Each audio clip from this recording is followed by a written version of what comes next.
রক্ত, আমার ভাইয়ের রক্ত, আমার ভাই কবরে, খুনি কেন বাইরে। বাংলাদেশ জাতীয়তাবাদী স্বেচ্ছাসেবক দল ঢাকা মহানগর উত্তরের সাবেক সাধারণ সম্পাদক আজিজুর রহমান মুসাব্বিরকে গুলি করে নির্মমভাবে হত্যার প্রতিবাদে ময়মনসিংহ বিক্ষোভ মিছিল অনুষ্ঠিত হয়েছে। একই সঙ্গে হত্যাকাণ্ডে জড়িতদের অবিলম্বে গ্রেপ্তার ও দৃষ্টান্তমূলক শাস্তির দাবি জানানো হয়। শনিবার ময়মনসিংহ মহানগর স্বেচ্ছাসেবক দলের আহ্বায়ক আমিনুল ইসলাম ফয়সাল ও সদস্য সচিব জিএস মাহবুর রহমানের নেতৃত্বে মিছিলটি অনুষ্ঠিত হয়। মিছিলটি নতুন বাজার দলীয় কার্যালয় থেকে শুরু হয়ে নগরীর প্রধান প্রধান সড়ক প্রদক্ষিণ করে স্টেশন রোডের কৃষ্ণচূড়া চত্বরে এসে সংক্ষিপ্ত সমাবেশের মাধ্যমে শেষ হয়। সমাবেশে বক্তারা বলেন, আজিজুর রহমান মুসাব্বিরের হত্যাকাণ্ড একটি নৃশংস রাজনৈতিক হত্যাকাণ্ড। দ্রুত খুনিদের আইনের আওতায় এনে দৃষ্টান্তমূলক শাস্তি নিশ্চিত না হলে কঠোর আন্দোলনের কর্মসূচি ঘোষণা করা হবে বলে হুঁশিয়ারি দেন তারা।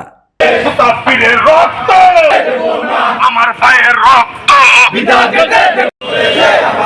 আমার ভাই কবরে, খুনি কেন বাইরে, আমার ভাই কবরে, খুনি কেন বাইরে। কুশক্তিউল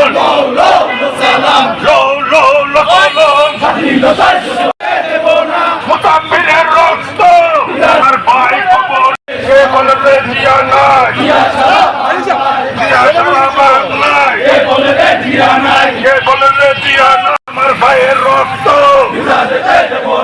আমার ভাইয়ের রক্ত পিতা যেতে দেব না।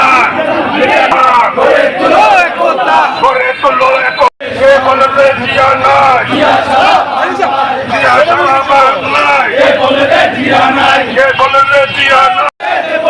মুসাব্বিরের রক্ত, আমার ভাই কবরের গুন্ডারা হুঁশিয়ার সাবধান, জামাত শিবিরের গুন্ডারা হুঁশিয়ার সাবধান, জামাত শিবিরের গুন্ডারা হুঁশিয়ার, আমার ভাই কবরে খুনি কেন